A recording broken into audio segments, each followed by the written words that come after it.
Hello and welcome back to the channel of Truth, Trust and Transparency. Merry Christmas, everyone. I can't believe that we are here and I'm in the studio recording videos on a day like today. So I want to keep today's video short and sweet. There's a really good chance that if you haven't already, and when you're watching this, you're going to be passed out or have passed out sometime during the day. You may be slightly intoxicated. You might have slightly overate on Christmas ham, turkey, and everything else that is available on today. So I wanted to actually share a really good life lesson that I picked up and I use in my life to keep it, I guess, a little bit of high level. I don't want to dive into numbers. It's probably the last thing that you guys want to do. So I thought I'd tell you a little bit of a story today about why it is so important, and a really good lesson that I learned. And the lesson is that my parents used to always say to me, one thing they used to always say is always end on a good note. That is the life lesson. And I'll tell you why, and I'll tell you what it means. In life, you have so many instances where you're dealing with people in relationships, at school, in work, different jobs. There's a good chance for a lot of you guys too that industries are a small space. People talk, people know each other.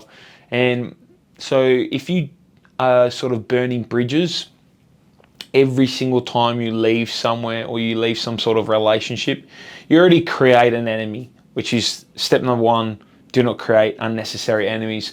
But you burn so many bridges that you have then nowhere else to go or nowhere else to move. And I feel like I see a lot of people do this. Maybe they're not conscious about it, but I do see people go out there and burn these bridges. Very short-term thinking. And the best example I'll have of this is, I'll tell you guys a story. So I was working with a really good friend of mine. He was the CEO at the time. I was his understudy, and we got along like a house on a fire. We used to get in the office at 7 a.m. Just because we loved the work that we do and we're passionate about it. And we'd call it the sort of hour or 2 hours of power, where we'd get through so much work of a day, and then we'd come up for air at 9 a.m. when the rest of the staff got in. But what ended up happening in that company, now unfortunately there's a board of directors that I would say moved the CEO on, despite his willingness to stay and go down to a part-time capacity. Now, when they did that, they brought in a new CEO who had absolutely no idea about property, who was extremely disrespectful to staff, and investor partners and people that we had jobs and relationships with. This is in property development.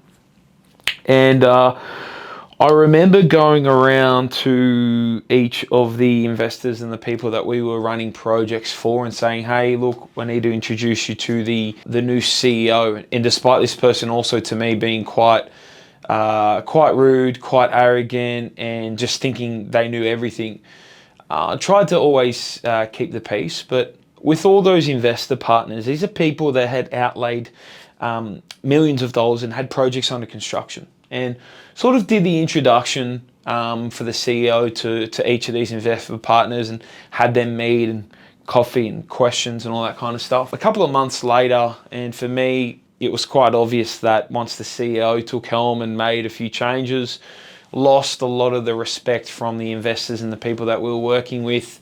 We were on sort of a sinking ship. So an opportunity came up for me to move to quite a well-known developer doing a lot bigger projects. And I could have just cut chip and put in my resignation and got out of there, and said nothing to the investor partners and just to let them be, because it's none of my business now. But what I chose to do instead is I actually went around and I met with each of these investor partners, went out for coffee, and I explained them what the situation was like and why I had moved on. Although I'm not a fan of sharing where you're moving on to, I just said, look, I'm moving on to someone doing something, and look, I can't share too much of the details, but respectfully, this is where, this is what you need to do with your project. This is what else needs to happen.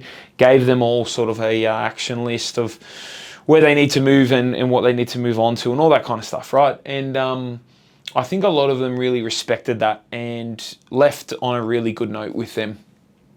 Now, the reason why that was so important was when I went to the next job, and after a few months there, when I ended up telling those investor partners, who I still are in touch with today, about where I moved to.